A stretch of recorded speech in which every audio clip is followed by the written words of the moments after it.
성경 말씀 출애굽기 25장 8절 9절입니다. 제가 봉독합니다. 내가 그들 중에 거할 성소를 그들을 시켜 나를 위하여 짓되 무릇 내가 내게 보이는 대로 장막의 식양과 그 기구의 식양을 따라 지을지니라. 아멘. 출애굽기 25장부터 31장 거의 후반부 전체가 성막을 지으라고는 명령으로 이제 본문이 소개가 됩니다. 구약의 이 성막이 최초로 소개되는 아주 놀라운 장면입니다. 이 성막은 나중에 솔로몬 시대에 가서 성전이라는 형태로 그렇게 다시 한번 더 크게 세워집니다. 그리고는 포로 생활 속에서 다 무너졌다가 결국 포로에서 돌아오면서 제2 성전이라고 하는 수룹바벨 성전 형태로 세 번째 이 성전이 그렇게 회복이 됩니다.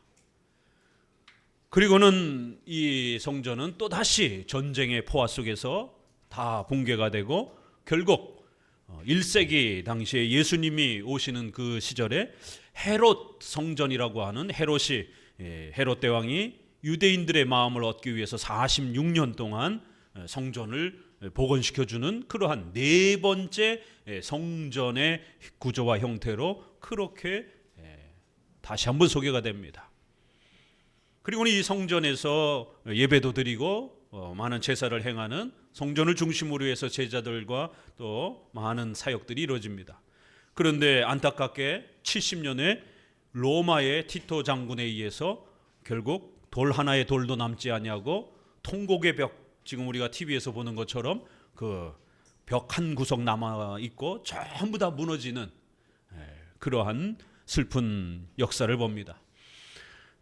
이렇게 성막, 그리고 솔로몬의 성전, 그리고 수룹바벨의 성전, 그 다음에 헤롯 대왕의 성전, 이렇게 성경 신구약 전체는 성막과 성전이 아주 중요한 핵심 내용으로 그렇게 소개가 됩니다.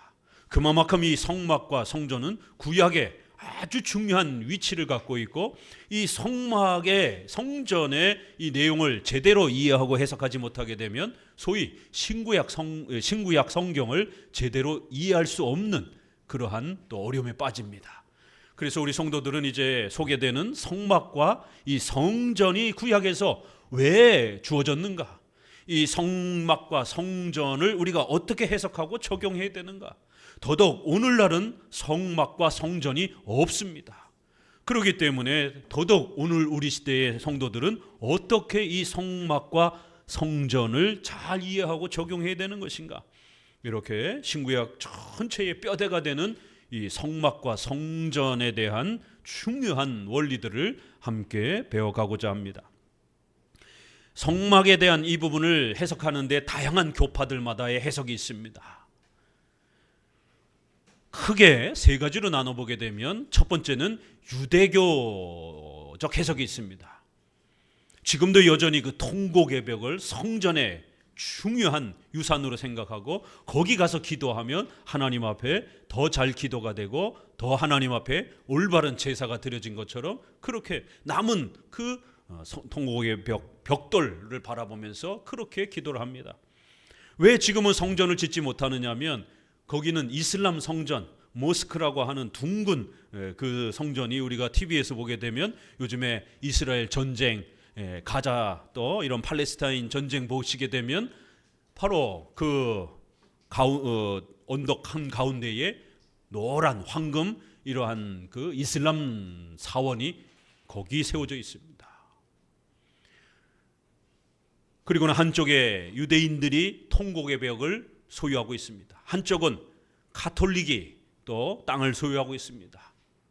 또 한쪽은 다른 민족이 소유하고 있습니다. 이렇게 대략 4개 정도의 민족이 그 지역을 나눠서 통치하다 보니까 결국 옛날 방식으로 그 전체 지역을 성전을 복원시키질 못하는 겁니다. 만약 그것을 복원시키겠다 그러면 이슬람 전체가 결국 세계 3차 대전이 일어나게 될 수도 있는 위험성이 있기 때문에 아무도 지금은 손대지 못하는 그러한 장소가 되었습니다.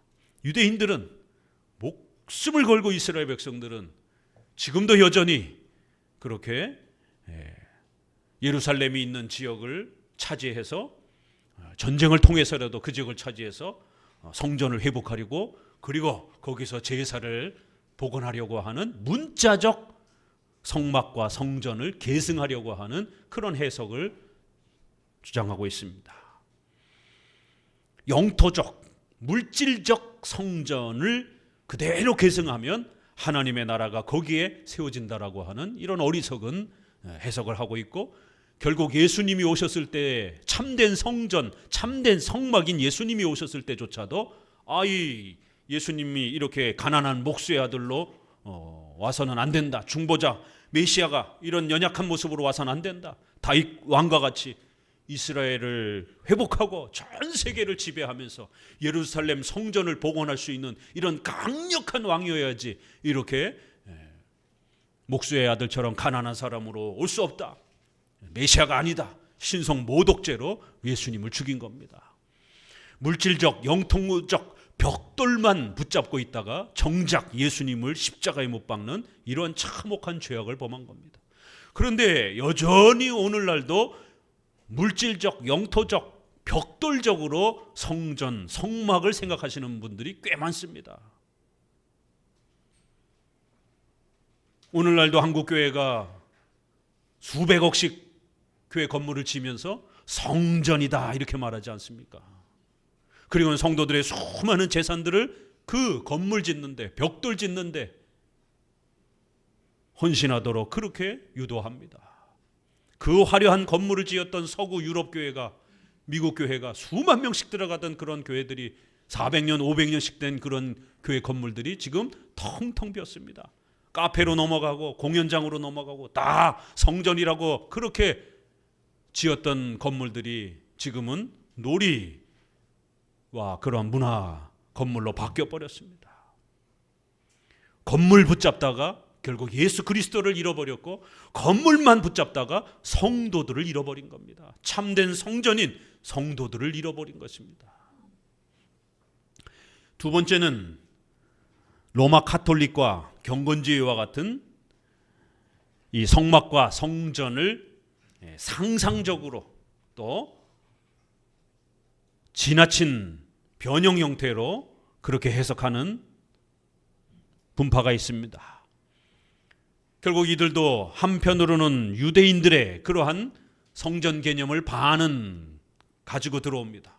유대인들은 그 예루살렘 거기에 그 벽돌 남아있는 그 성전을 다시 제 5번째에 그러한 성전을 회복하는 것으로 그렇게 문자적 적용을 하는 것이고, 로마 카톨릭이나 경건주의나 오늘날 대형 교회들은 여기에 벽돌과 대한민국의 이 건물을 성전이라 이렇게 강조하면서 성막과 성전의 이러한 많은 도구와 내용들을 상상적으로 해석합니다. 이거를 우리가 풍유적 해석이라, 알레고리칼한 해석이라라고 이렇게 말합니다. 목회자들, 성도들 마음대로 이건 저거다, 이건 저거다 이러면서 객관성, 통일성 없이 자기 마음대로 해석합니다. 그러다 보니까 결국 이 성막, 성전은 성도들의 엄청난 헌신을 요구하는, 이 땅에 건물을 지어야 된다라고 그렇게 요구하면서 이 건물이 진짜 성전이다라고 이렇게 주장을 하는 변형된 형태로 적용하는 그러한 개신교의 로마 가톨릭과 경건주의와 같은 또 이러한 변형된 형태의 알레고리칼한 풍유적 해석, 상상적 해석이 있습니다. 그럼 우리 정통 장로교, 우리 개혁주의는 어떻게 해석합니까? 모형적으로 해석합니다. 여러분 꼭 기억하십시오. 오늘 모형론이라는 것을 함께 배울 것입니다. 성막, 성전은 모형론의 이 해석법을 잘 적용해야만이 올바르게 해석할 수가 있는 것입니다. 초대교회부터 종교개혁시대에 이르기까지 또 오늘날 우리 장로교는 풍유적 알레고리칼한 해석으로 또 극단적 문자주의적 해석으로 해석하지 않았습니다. 모형적으로 해석한 겁니다. 모형이라는 게 뭡니까? 우리 아이들은 조금 어려울 수 있으니까 그림자. 우리 몸이 있고 우리 몸에 그림자가 있잖아요. 그러니까 그림자는 가짜예요. 그렇죠? 그렇지만 이 그림자와 이 몸은 아주 밀접한 관계가 있습니다. 실체와 모형을 통해서 본질을 가르치는 것입니다. 아직은 예수님이 구약에 오시지 않았기 때문에 장차 올 예수님을 그림자 형태로, 비유로, 그렇게 모형으로 가르쳐 주는 겁니다. 그것이 좀 더 쉽고 아직 연약한 구약의 성도들에게 예수님을 소개하는데 더욱 적절했기 때문에 성막과 성전이라고 하는 하나의 그림자로, 하나의 비유로, 하나의 모형으로 가르쳐 준 겁니다. 우리는 모형론이라고 이렇게 해석합니다. 모형론이라고 하는 것은 마음대로 막 상상적으로 해석하는 게 아닙니다. 성막과 성전, 제사는 장차 올 예수님을 미리 모형과 그림자로 그렇게 소개하는 연결이 있는 겁니다. 그래서 본질, 실체를 조금 더 쉽게 설명하기 위해서 그림자와 모형으로 소개하는, 이렇게 서로 마주보고 있는 것이에요. 모형과 그림자는 그것이 뜻하고 있는 실체, 본질인 내용이 있는 겁니다. 우리 아이들은 우리가 붕어빵 얘기를 많이 하잖아요. 앙금, 팥이 없는 붕어빵은 가짜입니다. 이런 것처럼 반드시 팥, 앙금이 있어야 진짜 붕어빵인 것처럼 이렇게 그림자와 모형은 반드시 실체, 본질이 서로 연결되어 있어서 그거를 쉽게 설명해 주려고 이렇게 사용하는 도구입니다.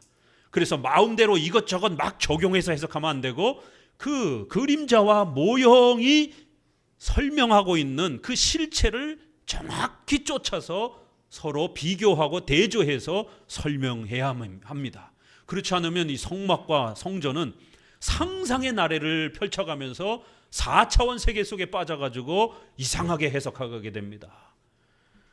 그렇게 되면 귀에 걸면 귀걸이, 코에 걸면 코걸이, 자기 마음대로 마구잡이로 악용되어질 수 있기 때문에 모형론이라고 하는 것은 반드시 성경에서 이것은 이거다라고 이렇게 히브리서에서 설명하고 있는 것처럼 성막의 법궤는 이걸 뜻한다라고 이렇게 정확하게 그 모형과 실체를 서로 연결해서 설명해 주는 그러한 범위 내에서, 그러한 구조 아래서만 해석해야 되는 겁니다. 그런데 이 모형론을 사용하게 될 때에 또 우리 개혁주의권 내 개신교 안에 여러 스타일들이 있습니다. 이 모형론을 사용하긴 했는데 모형론을 너무 지나치게 많이 적용을 했어요. 그래서 구약을 읽을 때마다 모든 내용을 전부 다 모형론으로 해석을 한 겁니다. 루터파, 또 그 다음에 한국교회 많은 이런 복음주의 교회들이 모형론을 너무 확대 적용해서 구약에 이상한 사건과 물건만 나오면 이건 다 예수님이다, 이건 다 예수님의 이러한 사역과 관련된 거다, 이런 식으로 모든 내용들을 예수님에게다가 적용해서 그렇게 해석을 했습니다. 많은 쉬운 표현이 무슨 말에서 나오냐면 신구약 전체를 읽으면 예수님만 보인다, 이런 표현들 많이 씁니다, 목사님들이. 이거는 맞는 표현인 것 같기도 하지만 절반만 맞는 표현입니다. 루터는 이신칭의를 너무 지나치게 강조하다가 신구약 전체를 모형론으로 보았고, 특별히 신약은 예수님이 명확하게 설명되니까 모형론으로 해석하지 않아도 되는데 구약은 예수님이 아직 안 오셨기 때문에 다양한 사건, 다양한 제사, 다양한 성막과 성전의 제도가 쏟아져 나옵니다. 전부 다 예수님을 예언하는 걸로 그렇게 적용을 한 겁니다. 그러다 보니까 에스더서 제사 얘기가 하나도 안 나와요. 잠언서 제사 얘기가 거의 없습니다. 성막, 성전 얘기가 하나도 없어요. 그러니까 잠언서와 에스더 같은 성경은 교회 안에서 잘 안 다루려고 했던 거예요. 별로 중요하지 않다 이렇게 생각을 한 겁니다. 야고보서 같은 경우는 예수님의 십자가 사건에 대해서는 거의 설명이 없고 성도들이 어떻게 살아야 되는 것인가에 대한 행위, 십계명, 성화에 대해서 설명합니다. 그래서 루터는 야고보서를 다루기가 너무 힘들다라고 말하면서 지푸라기 서신이라고까지 이렇게까지 좀 낮추어서 설명을 했습니다. 이런 일이 벌어지게 됩니다. 성도들의 생활, 윤리, 국가관, 경제관, 성도들의 가정, 이런 다양한 우리의 삶의 문제들에 대해서 설교하지 못하게 되는 거예요.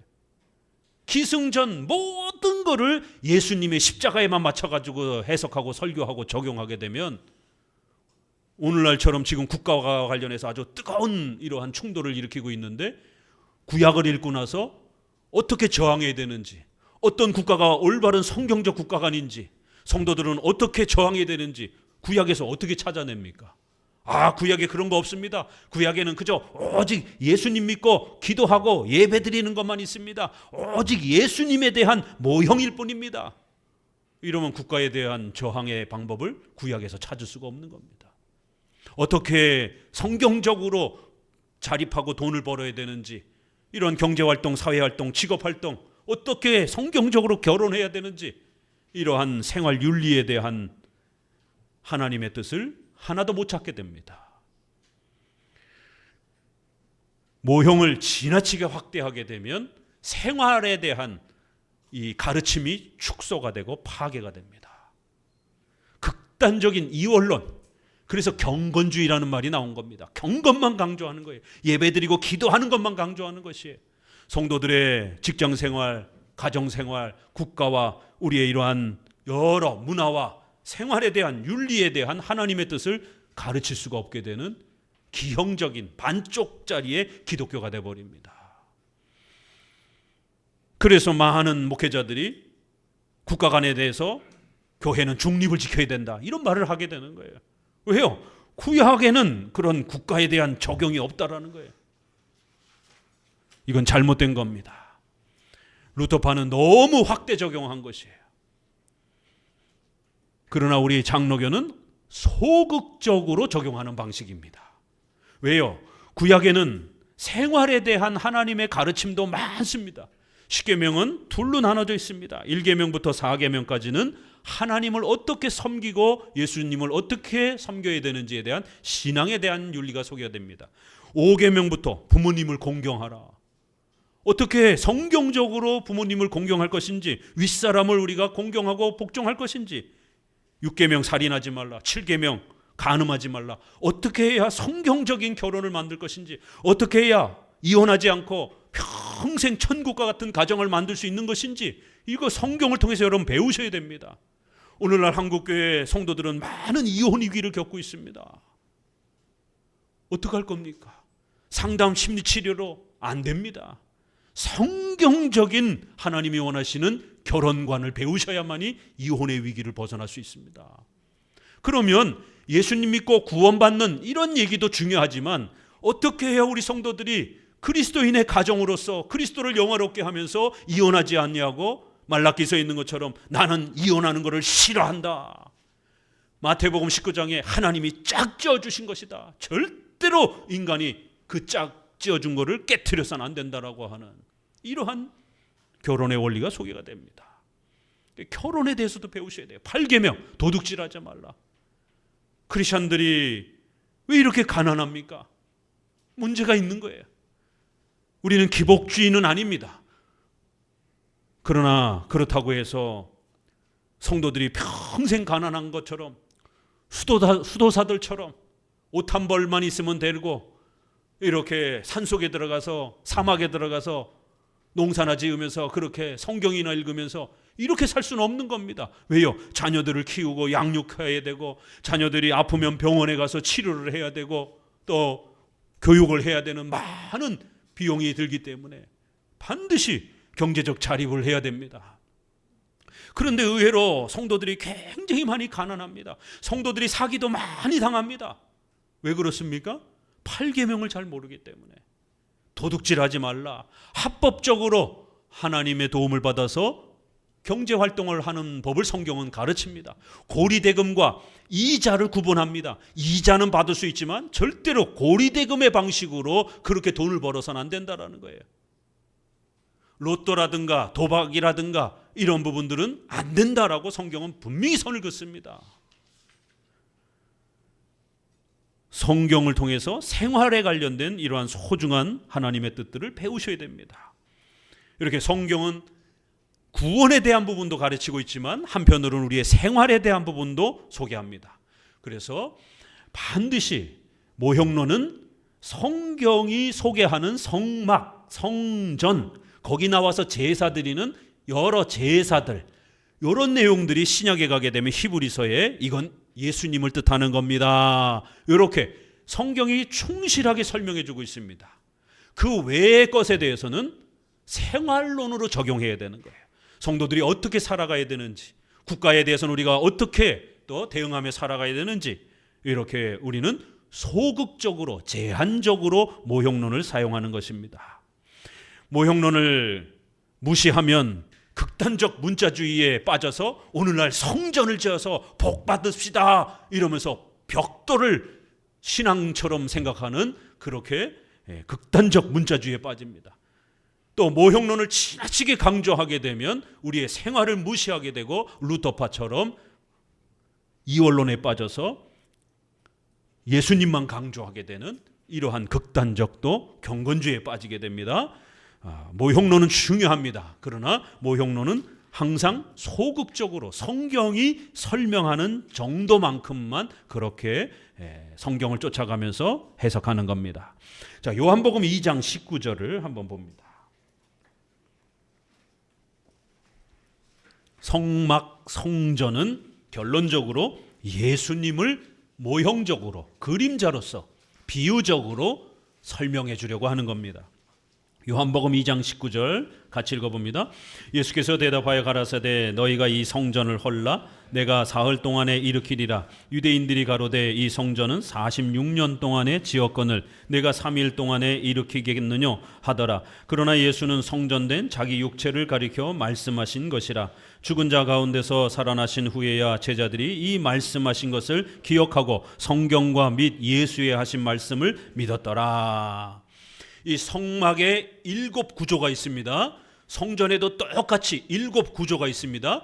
이 7개의 구조는 예수님을 뜻하고 예수님의 사역을 가르치는 것입니다. 자, 성막이 길게 직사각형으로 되어 있습니다. 여러분 카톡에 성막의 구조에 대해서 또 올려놨으니까 참고하세요. 문은 유일하게 동쪽에 하나밖에 없습니다. 예수님이 자신을 향하여 나는 문이다. 나로 인하여 들어가지 않는 자들은 도둑이다. 이렇게 표현을 합니다. 예수님을 통해서만 들어가야 된다. 예수님은 길이요 진리요 생명이다. 오직 예수님이라고 하는 그 입구를 통해서 하나님께로 나아가야만이 우리가 구원받을 수 있다는 거예요. 예수님은 자신을 문이다라고 실제로 요한복음에서 그렇게 설명합니다. 그리고 나 들어가게 되면 제일 먼저 번제단이 있습니다. 짐승을 불태우는 번제단이 있습니다. 예수님이 자신을 희생 제물로 그렇게 십자가에 바치셨다. 히브리서에 이렇게 나옵니다. 구약에 왜 짐승을 대신 그렇게 불태워야 됩니까? 짐승을 불태울 때에 제사장은 우리 성도들이 짐승을 가지고 와서 그 머리에다가 손을 얹게 합니다. 나의 모든 죄가 이 짐승에게 그렇게 전달되기를 바랍니다. 이러면서 짐승의 머리 위에다가 안수합니다. 그리고 우리의 모든 죄를 짊어진 그 짐승을 번제단에다가 불태워서 하나님께 바칩니다. 우리 대신 짐승이 희생을 당해서 하나님 앞에 죄값을 치른다. 이런 모습으로 번제단에서 짐승을 태워서 우리 대신 그렇게 죄값을 지불하는 그러한 하나의 의식을 행합니다. 예수님이 자신을 희생 제물로 그렇게 십자가에 바치셨다. 이렇게 표현합니다. 자, 그 다음에 이제 짐승을 잡고 피를 묻혔고 손에 피가 있잖아요. 그러니까 물두멍이 있습니다. 큰 대야에 물두멍이 있습니다. 이거를 과장해서 바다라 이렇게도 표현을 해요. 이스라엘 백성들이 큰 바다 이렇게도 표현하고 물두멍, 대야, 우리 번역은 이렇게 다양하게 표현합니다. 이제 제사장이 거기서 손을 씻습니다. 피가 묻고 더러운 게 묻었으니까 씻습니다. 여러분이 예수님을 믿고 구원받았다라는 것을 교회를 통하여 세례를 받습니다. 물을 끼얹어주고 그 물이 더러운 것을 씻듯이 예수님의 피가 우리의 모든 죄를 깨끗하게 씻었다라고 하는, 우리의 모든 죄가 씻어졌다라고 하는 그런 의미로서 또 예수님의 구원의 은혜를 가르칩니다. 씻는다라는 거예요. 깨끗이 씻긴다라는 거예요. 예수님을 옷 입어야 된다, 이렇게 예수님을 옷으로도 많이 비유를 해요. 그래서 대제사장이 인간의 더러움을 가리기 위하여 하나님이 명령하신 옷을 특별히 입고 제사를 집례해야 됩니다. 그래서 예수님을 대제사장이라 이렇게 표현도 하기도 하고, 대제사장이 입었던 그 옷으로도 표현을 합니다. 이렇게 물로 씻는다 이렇게 해서 예수님의 피를 통해서 우리의 죄가 씻김 받는다는 것을 표현합니다. 세 가지 소개가 됐죠. 자, 이제 성소와 이제 그 성전 안에서 성소와 지성소로 이렇게 나눠지는 안으로 들어갑니다. 들어가게 되면 세 가지가 또 있습니다. 오른쪽에 떡상이 있습니다. 12지파를 뜻하는 떡이 있습니다. 예수님이 요한복음 6장에 나는 생명의 떡이라, 나를 먹어야 산다 이렇게 표현을 하십니다. 그리고는 왼쪽에 등대 7가지로 나눠져 있는 촛불을 밝혀주는, 빛을 밝혀주는 등대가 있습니다. 예수님이 나는 빛이다 이렇게 말씀을 하시는 것이에요. 그리고 그 가운데에 향단이 있습니다. 제사를 드리면서 이제 마지막에는 향을 피워서 하나님 앞에 그 향을 올려드리는 그러한 향단이 있습니다. 요한계시록에 보게 되면, 또 히브리서에 보게 되면 예수님이 우리를 위하여 중보기도 하신다 이렇게 표현합니다. 그리고는 그 중보기도가 하늘로 구름처럼, 연기가 이렇게 공중으로 올려져 가잖아요. 그러니까 어린아이 가르치듯이 우리가 하나님 앞에 기도하면, 제사장이 우리를 대신하여 기도하면 그 연기가 하늘로 올라가는 것처럼 요한계시록에도 보니까 성도들의 기도를 향단에다가 함께 섞어서 천사들이 하늘로 가지고 올라가는 장면이 나오기도 합니다. 이렇게 연기가 하늘로 올려져 가듯이 제사장의 기도와 우리 성도들의 기도가 하나님께로 올려져 간다는 거예요. 예수님이 우리를 위하여 기도하시는 게 하나님께로 올라져 간다는 거예요. 예수님의 중보 기도를 또 그렇게 표현하기도 합니다. 자, 그리고 지성소 안으로 들어가니까 마지막 7번째 법궤가 놓여져 있는 겁니다. 법궤는 바로 하나님의 임재를 상징하는 가장 중요한 장소입니다. 자, 법궤에 뭐가 들었습니까? 3가지가 들어가 있습니다.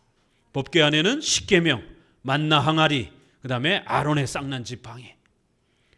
이후에 좀 더 자세히 설명을 드리고요. 자, 이렇게 7개의 중요한 성막의 성전의 요소와 구조가 있습니다. 이거 다 예수님이 우리를 위한 중보자가 되심을 비유적으로, 모형적으로, 그림자처럼 그렇게 가르쳐 주는 것입니다.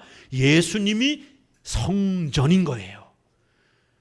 예수님이 우리를 위하여 십자가에 죽으셔서 중보자가 되시기 위한 메시아라는 걸 가르치는 성전의 본질이신 것입니다. 그래서 1세기에 유대인들을 향해서 성전을 헐라 이러니까 유대인들이, 아니 이거 46년 동안 지은 성전인데 아니 이걸 3일 만에 짓는다고요? 이게 말이 됩니까? 이해를 못하는 거예요. 백성들은 건물만 생각했던 겁니다.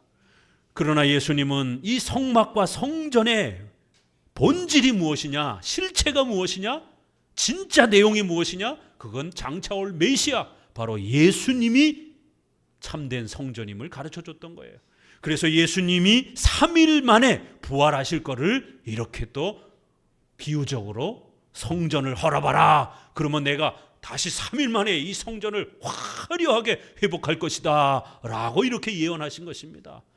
참된 성전인 예수님이 죽으시고 3일 만에 부활하시는 이 위대한 메시아의 구원의 위대한 역사를 이렇게 성전을 헐어봐라 라는 이러한 도전적인 질문을 통해서 당대의 유대인들에게 구약의 성막과 성전이 무엇인지 절대로 벽돌에 초점을 맞추면 안 된다라는 거예요. 벽돌을 붙잡고 이것이 성전입니다 이러면 안 된다라는 거예요. 구약의 성막과 성전은 바로 예수 그리스도. 고린도 전서에서 후서에서는 바로 그 예수 그리스도를 믿는 우리 성도들이 참된 성전이다. 그리하여 이제 구약의 모든 성막과 성전은 예수님이 오심으로 인하여 다 헐어졌고 없어졌습니다. 이제는 예수님이 오셨기 때문에 그 실체, 내용이, 본질이 명확하게 가르쳐졌고, 그리고 이제는 그 예수님을 믿는 성도들이 성전이다. 바로 그 성령께서 그 성전에 계시다. 구약에는 성막과 성전에 성령이 계신 것처럼 오늘날에는 참된 성도들인 성전인 참된 성도들, 그리고 그 성도들이 예배하는 바로 이 교회 가운데 하나님이 함께 계신다라는 거예요. 바로 우리 성도들이 모여서 예배하는 이것이 성전이지, 이 건물, 벽돌은 성전이 아닌 것입니다. 이것은 우리가 이사 가면 얼마든지 또 다른 용도로 쓸 수 있는 겁니다. 건물이 성전이 아니라 성도들이 성전이고, 성도들이 예배하고 함께 모여있는 유형교회가 성전인 것입니다. 사도신경에 건물이, 벽돌이 성전이라고 절대로 말하지 않습니다. 거룩한 공교회와 성도가 서로 교통하는 것과, 이것이 교회의 정의입니다. 교회의 정의가 흐트러져서 오늘날 한국교회가 수백억씩이나 들여서 건물을 짓는 것이에요. 저 강남에 있는 거기도 수천억이 들여서 발표될 때만 해도 한 1,500인가 예산이 나왔고, 건축이라는 건 하다 보면 돈이 얼마나 더 들어갑니까? 최소 2천억, 3천억 정도 예상합니다. 외부 사람들이 봤을 때. 발표한 것만 자기네들이 1,500 처음 발표했고, 세상에 수천억을 들여서 건물을 짓는 것이에요. 그리고 그 건물이 몇십 년 지나고 나서는 텅텅 비는 것이에요. 여기 분당에도 600억 건물을 졌다가 경매 넘어가가지고 도대체 뭐 하는 겁니까? 성도들 전 재산 강탈해가지고 그 벽돌 건물 짓다가 망해버린 겁니다. 정작 성도들에게 성경을 안 가르치고 교리를 안 가르치고 참된 성전인 성도들이 자라가도록 열심히 설교하고 성경은 안 가르치고 벽돌과 건물 짓다가 한국교회가 망해버린 겁니다. 사도신경에는 거룩한 공교회, 하나님의 택한 백성들, 그리고 이 땅에 예배드리는 성도들이라는 거예요. 거룩한 성도의 교제, 바로 성도들이 함께 예배하면서 신앙의 교제를 하는 곳, 이것이 교회라는 거예요. 절대로 건물이라는 말 없습니다. 공교회라는 말은 하나님의 택한 백성들 이런 말이고, 거룩한 성도들의 교제와, 이거는 예배와 성찬과 성도들의 신앙적 교제를 말하는 겁니다. 이렇게 딱 두 마디로 거룩한 공교회와 성도들이 서로 교통하는 것과, 이것이 참된 교회라는 것이에요. 성전과 성막을 통해서 구약에 예수님을 가르쳤고, 그 예수님을 섬기고 모시는 교회를 가르친 겁니다. 바로 그 교회에 함께 나와서 예배드리고 제사드리고 그 희생 제물을 통하여 장차 예수 그리스도를 사모하면서 메시아를 기다린 겁니다. 참된 메시아가 오셨고 성전이 오셨기 때문에 이제는 더 이상 성막과 성전과 제사가 필요 없는 겁니다. 그래야 예수님이 모든 제사가 완성됐다, 성전과 성막을 헐어라 라고 말씀하신 것입니다. 성전의 그 휘장이 예수님이 돌아가시자, 그 십자가에 돌아가시자 성전의 지성소와 성소를 가리우고 있는 이 막 하나가 있습니다. 문 역할을 하는, 아무나 못 들어가기 때문에 그 막을 쳐놨습니다. 그 막이 쫙 찢어졌습니다.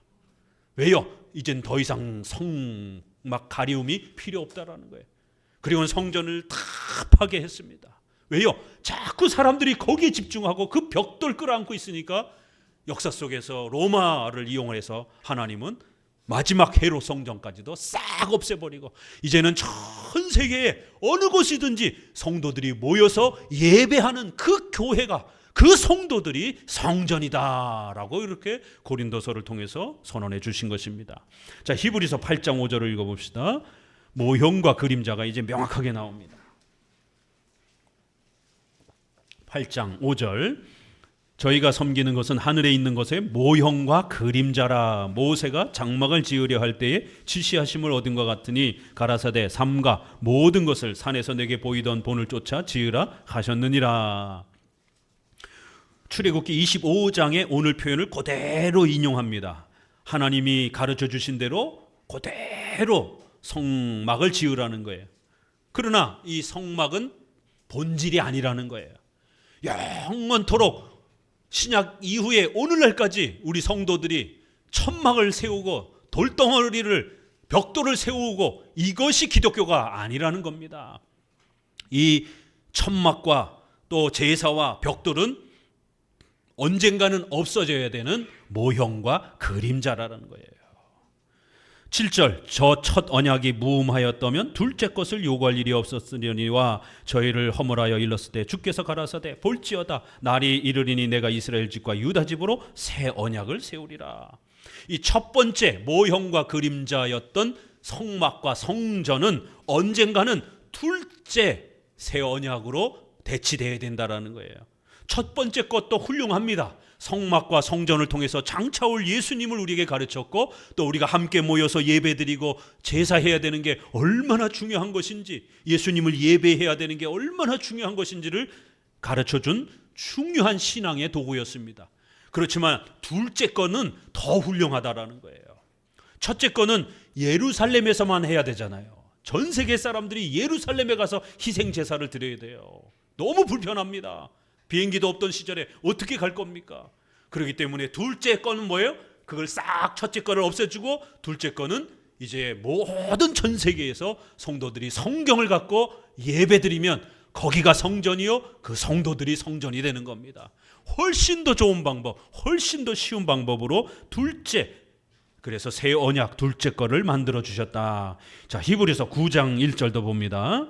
이렇게 히브리서는 구약의 성막과 성전은 모형과 그림자, 임시로 사용한 것이고 중단된 거라는 거예요. 절대로 건물을 지으면서 성전이다 이러면 안 된다라는 겁니다.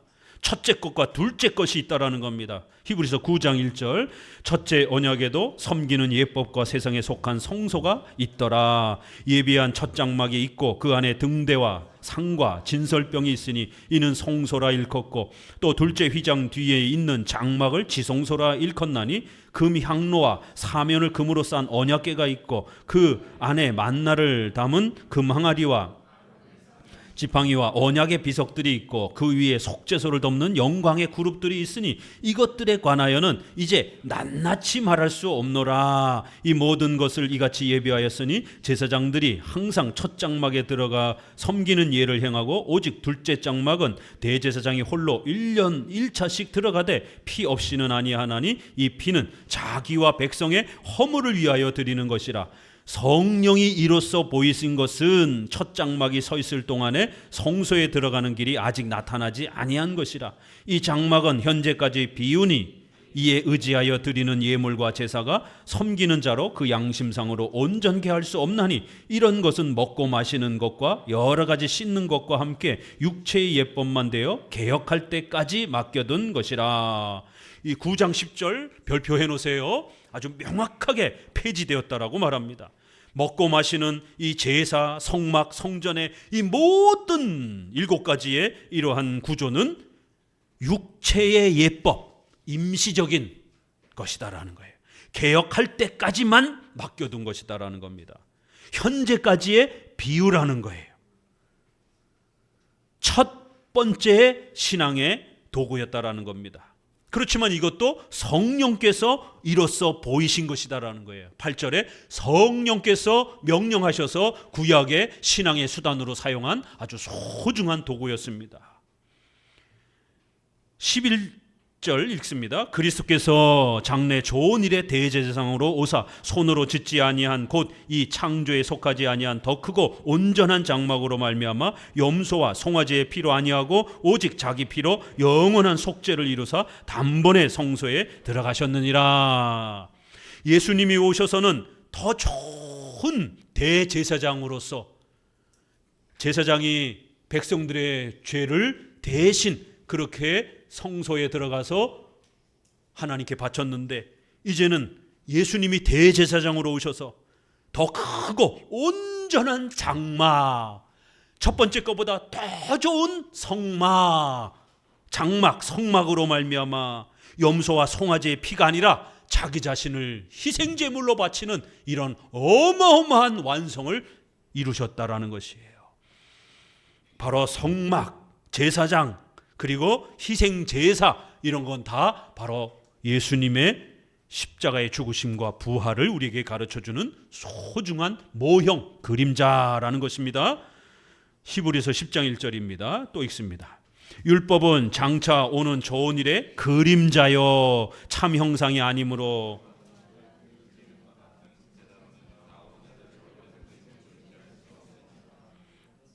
아니하면 섬기는 자들이 단번에 정결케 되어 다시 죄를 깨닫는 일이 없으리니 어찌 드리는 일을 그치지 아니하였으리요. 4절 이는 황소와 염소의 피가 능히 죄를 없이 하지 못함이라. 그러므로 세상이 임할 때에 가라사대 하나님이 제사와 예물을 원치 아니하시고 오직 나를 위하여 한 몸을 예비하셨도다.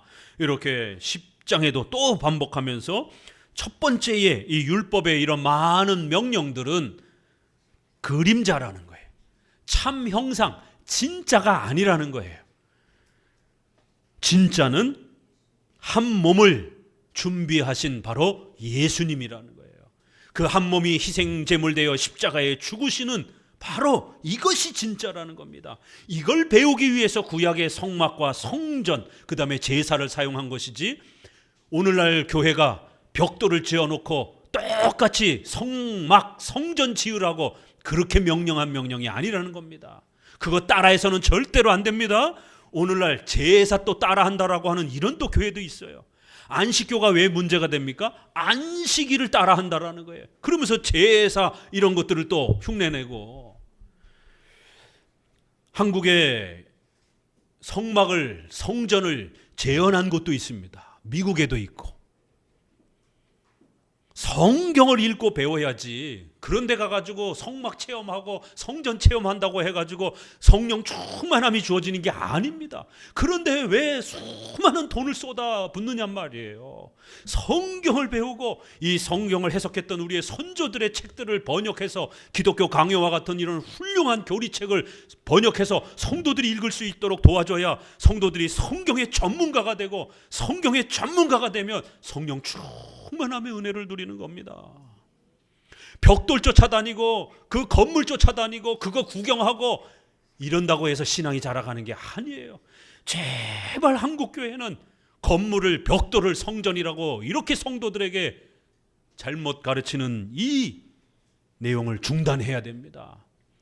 그 어마어마한 돈을 성도들 가르치고 성도들에게 좋은 양질의 이러한 성경 해석에 도움이 되는 책들을 번역해주고, 이러한 우리의 자녀들을 교리교육으로 양육하는 또 이런 프로그램들, 또 신학생들을 장학금을 지원해서 훌륭한 목회자들을 키워내고 이런 데 돈을 써야지. 건물 졌다가 그거 건물 다 경매로 넘어가고 성도들의 전 재산은 다 날아가고 뭡니까 이게. 성경은 명확하게 성막과 성전은 모형론으로 해석해야 되지, 그걸 문자 그대로 오늘날에 적용하면 큰일 난다라는 것이에요. 참된 성전이신 예수님이 오셨고 이제는 성도들이 성전이라는 것이. 우리 신앙고백서를 봅니다. 주보에 있습니다. 웨스트민스터 신앙고백 7장에 신구약의 이러한 전체를 정리해서 우리 장로교는 이미 우리의 교리문답에 또 신조에 이렇게 명확하게 정리해 줬습니다. 7장 사람과 맺은 하나님의 언약 추보 뒷부분에 있습니다. 5항 읽어봅니다. 이 언약은 율법 시대와 복음 시대에 서로 다르게 집행되었다. 율법 아래에서 약속들과 예언들과 희생 제물들과 할례와 유월절과 유대 백성에게 주어진 다른 모형과 규례들을 따라서 집행되었다. 이 모든 것은 장차 오실 그리스도를 예표하였다. 이렇게 명확합니다. 6항도 읽어볼까요? 6항 비록 그리스도께서 성육신 이후에야 구속사역을 실제로 성취하셨을지라도 구속의 공로와 효력과 축복들이 세상 처음부터 모든 시대의 그 약속들, 모형들, 제사들 안에서 그리고 그것들에 의해서 선택된 자들에게 계속적으로 전달되었다. 그것들 안에서 그리스도께서는 뱀의 머리를 상하게 할 여자의 후손으로 세상에 처음부터 죽임을 당할 어린 양으로 계시되고 예표되었다. 그래서 예표, 예언이라는 말이에요. 그래서 모형적으로 이렇게 그림자, 비유적으로 예표, 예언해 주신 겁니다.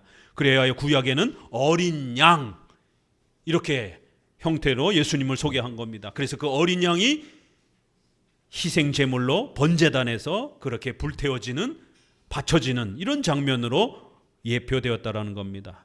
또 19장 율법에 관하여 3항에 읽어봅니다. 보통 도덕법이라고 하는 이 율법에 하나님께서는 아직 미성숙한 교회인 이스라엘 백성에게 여러 예표적 규례를 담고 있는 의식법들을 주기를 기뻐하셨다. 이 의식법은 부분적으로 그리스도와 그의 은혜들, 행위들, 고난들, 은택들을 예표하는 예배에 관한 것이며 이렇게 예수님을 모형적으로 가르쳐주는 예배와 관련되어 있는 것이다라는 거예요. 그러나 이걸로만 전부 해석하면 안 된다라는 거예요. 또 어떤 그러한 의식법들은 또 부분적으로는 도덕적 의무들에 관한 다양한 지침들도 제시하고 있다. 그래서 구약에는 다양한 경제활동, 또 살인하지 말라, 또 5계명과 관련해서 이런 10계명의 윤리와 관련된 많은 부분들이 제사 형태로 또 다양한 사회의 이러한 또 형벌과 규정 형태로 의식법 형태로 모형적으로 소개하고 있다는 거예요. 그러나 이 모든 의식에 관한 율법은 이제 새로운 약속 아래 폐지되었다. 옛날에는 도둑질을 하면은요 손목을 자르는 형벌이 있었습니다. 부모님에게 지속적으로 계속 악한 행위를 하게 되면 돌로 때려 죽여야 됩니다. 안식일 날 3대 절기에 예배를 드리러 오지 아니하면 돌로 처형해서 죽였습니다. 이렇게 구약에는 윤리와 관련해서 엄중한 사형 제도들이 있었습니다. 이거 따라하면 안 됩니다. 큰일 납니다. 성막과 성전의 쓰임새, 그 다음에 이러한 외적인 이러한 것들은 모형과 그림자의 형태로 도구로 사용한 것이기 때문에 예수님이 오시고 난 신약 이후로는 그 외적인 이 도구들은 중단됐습니다. 그 안에 예수님을 가르치는 것, 그 다음에 십계명의 이런 윤리를 가르치는 핵심만 우리가 잘 적용하면 됩니다. 자, 스위스 신앙 고백도 보게 되면은요 13장에 예수 그리스도의 복음과 약속들과 성령과 문자에 관하여 이러면서 밑에 보게 되면 우리는 우리들에게 마찬가지로 족장들에게도 이중적인 약속이 계시되었음을 인정합니다. 같이 읽습니다. 즉 가나안 땅의 약속이나 승리에 대한 약속, 그리고 일용할 양식에 대한 약속과 같이 현재적이고 지상적인 약속들이 있는가 하면 그때나 지금이나 본질적이고 영원한 것에 대한 약속들, 예컨대 하나님의 은혜, 죄들의 속죄, 예수 그리스도에 대한 신앙으로 말미암은 영생 등입니다. 그래서 구약을 읽을 때는 항상 모형과 실체를 함께 고민하면서 읽어야 돼요. 이중적 약속이 있는 겁니다. 구약에는 성막, 성전, 제사를 행하라고 엄중히 명령합니다. 이거 안 하면 죽습니다. 외적인 모형의 약속이 있는 거예요. 그러나 그 속에는 내적인 약속이 있는 겁니다. 바로 그걸 통해서 장차 올 예수님을 바라봐야 되고 예수님의 희생 제물 되시는 십자가의 죽음과 부활 되심을 또 우리가 배워야 되는 이러한 이중적 약속을 잘 바라보면서 외적인 거는 우리가 오늘날 적용 안 해도 괜찮고, 내적인 거는 우리가 잘 계승화해서 적용하는 이런 형태로 모형론 해석을 해야 되는 겁니다. 이걸 거꾸로 적용하게 되면 큰일 나는 겁니다. 벽돌 끌어안고 벽돌 세우려고 자기 전 재산을 갖다 바치고 자기 집안 다 망하고 가난하게 되는데도 그렇게 엉뚱한 미신적인 벽돌 끌어안고 벽돌만 많이 세우면 복 받는 줄 알고 수천억이나 들여서 건물 짓고 교회는 망하고 성도들 집도 망하고 자녀들의 미래도 다 망하고 자기들의 성도들의 노년에 이러한 경제적 대비도 하나도 못하고 이런 일들이 벌어지게 되는 겁니다. 꼭 이중적 약속의 모형론적 해석을 잘 하셔야 됩니다. 자, 본문으로 돌아오셔서 출애굽기 25장 1절, 여호와께서 모세에게 일러 가라사대 이스라엘 자손에게 명하여 내게 예물을 가져오라 하고 무릇 즐거운 마음으로 내는 자에게 내게 드리는 것을 너희가 받을지니라. 너희가 그들에게서 받을 예물은 이러하니 금과 은과 청색 자실 홍색 실과 가는 배실과 염소 털과. 하나님께서 이제 구약에 예배 드릴 수 있는 바로 성막을 지으라라고 명령을 하십니다. 그런데 독특한 건 성도들이 예물을 가져오라는 거예요. 성도들이 바치는 그 재정을 가지고 성막을 만들겠다라는 거예요. 하나님이 다 만들어서 그냥 뚝딱 주셔도 됩니다. 그런데 성도들이 예배하고 예수 그리스도를 사모하고 장차올 예수 그리스도를 소망할 수 있는 이 소중한 성막을 성도들이 헌신하고 성도들이 희생해서 성도들이 함께 만들어 가라는 거예요. 성도들이 준비한 그러한 예물을 받으라는 거예요. 오늘날도 교회가 누가 만드는 겁니까? 궁극적으로는 하나님이 세워가시는 거예요. 그러나 우리 성도들의 헌신을 통해서 또 우리가 이렇게 함께 예배하고 또 함께 교회를 만들어갈 수가 있는 것입니다. 성도들의 헌신과 희생을 통해서 성막을 지어라. 그리고는 9절에 8절부터 내가 그들 중에 거할 성소를 그들을 시켜 나를 위하여 짓되 무릇 내가 내게 보이는 대로 장막의 식양과 그 기구의 식양을 따라 지을지니라. 하나님께서는 인류가 범죄하여 더 이상 인류와 가까이 할 수 없고 오히려 인류를 영원한 지옥으로 형벌해야 되는, 로마서에 있는 5장에 있는 말씀처럼 하나님과 인류는 원수가 되었습니다.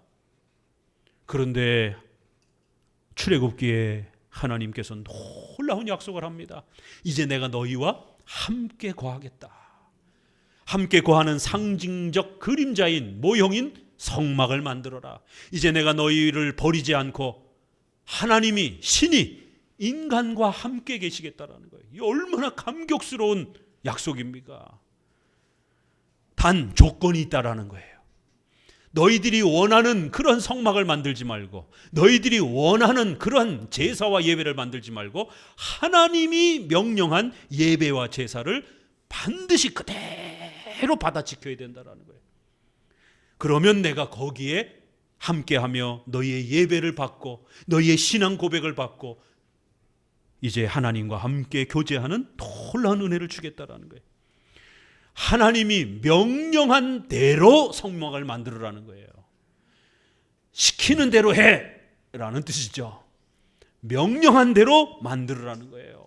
하나님이 제시하고 명령한 대로 성막과 제사와 예배의 질서를 만들어야 됩니다. 그래야 하나님이 우리의 예배를 받으시고 우리 인류와 함께 계시겠다라는 거예요. 이거를 우리가 규정적 예배 원리, 제한적 예배 원리라고 끊임없이 말씀드렸습니다. 예배는 자기 마음대로 그렇게 막 만들어서는 안 됩니다. 오늘날에는 성경적 예배가 사라졌습니다. 구약에는 제사, 성막, 성정 중심의 예배를 드리는 것이 규정적, 하나님이 명령하신 명령적 예배입니다. 신약에는 사도행전 2장 42절의 말씀을 따라 사도들의 가르침을 따라 떡을 떼며 기도하고 교제하는 이런 몇 가지 중요한 예배의 핵심 요소들이 나옵니다. 외적인 건물은 전부 없어졌고 요한복음 4장 말씀을 따라 신령과 진정으로 예배드리면 됩니다.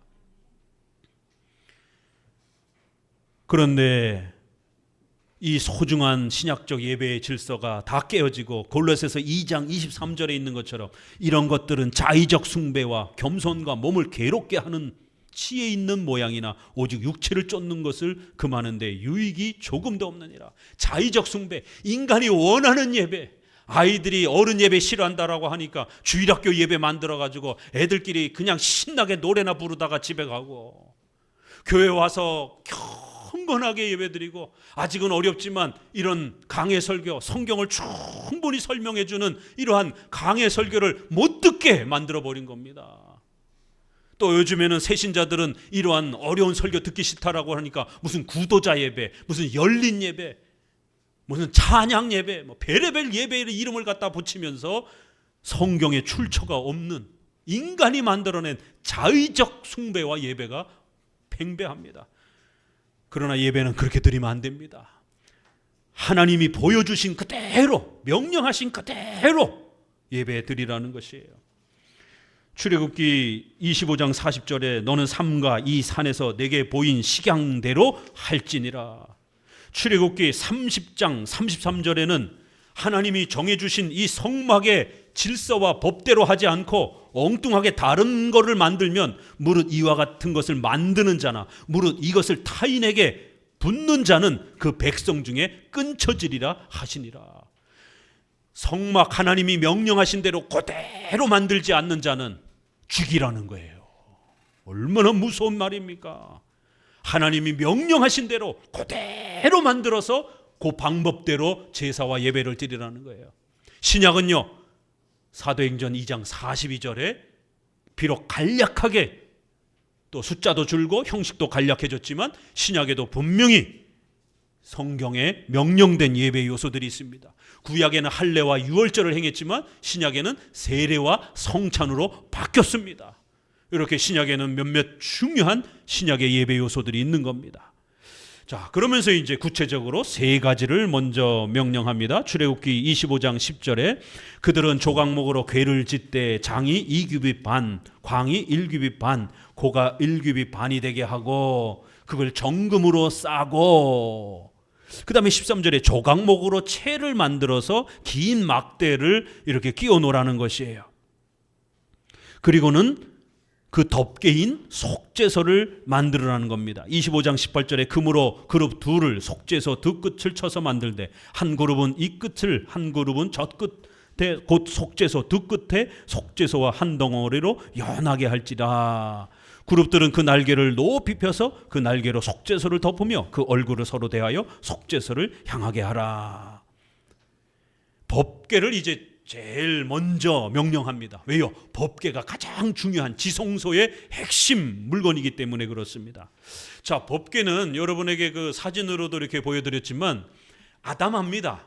이렇게 길이는 1m 한 10, 20 정도, 그리고 너비와 높이는 한 70cm 정도, 한 요만해요. 그러니까 그래서 제사장들이 이렇게 어깨에다 지고 갑니다. 순금으로 모든 걸 만듭니다. 왜요? 구약에는 보석으로 가장 값지고 화려한 걸로 하나님의 보좌와 영광스러움을 이렇게 비유적으로 모형적으로 가르친 겁니다.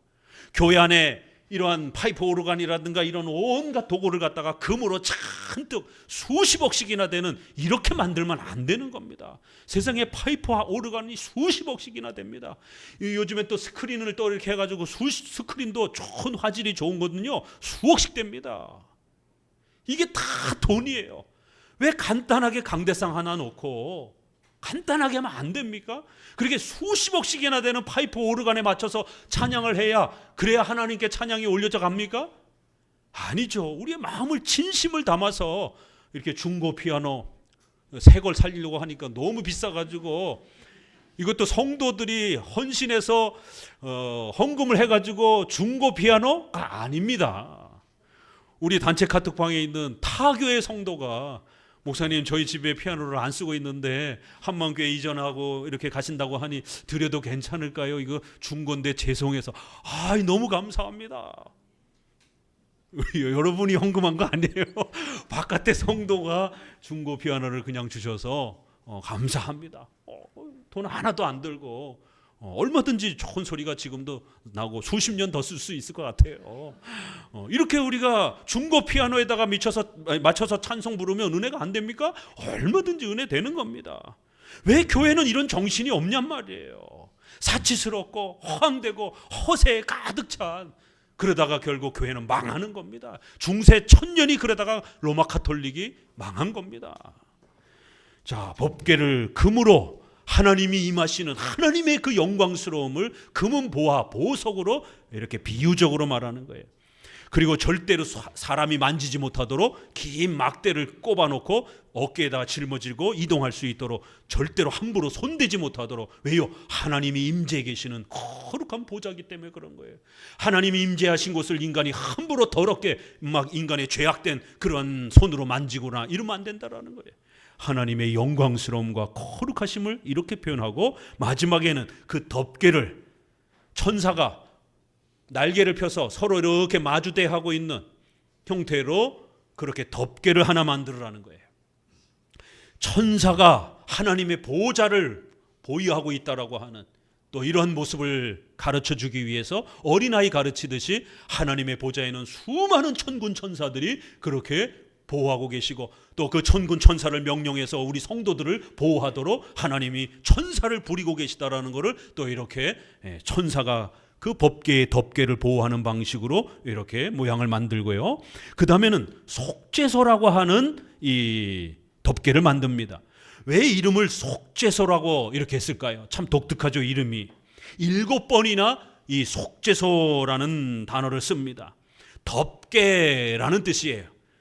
그렇지만 이거는 결국 우리의 죄를 덮는다, 예수 그리스도의 옷으로 우리의 죄를 덮는다, 예수님의 피로 우리의 모든 죄를 씻는다, 바로 이런 의미로 발전하면서 덮는다, 가리운다라고 하는 의미는 바로 우리의 죄를 가리우는 것이 바로 이 성전에 예수님이 가장 중요하게 행하시는 중보의 사역이라는 것을 가르치기 위해서 아예 덮개 이름을 갖다가 속죄소라 이렇게 이름을 붙인 겁니다.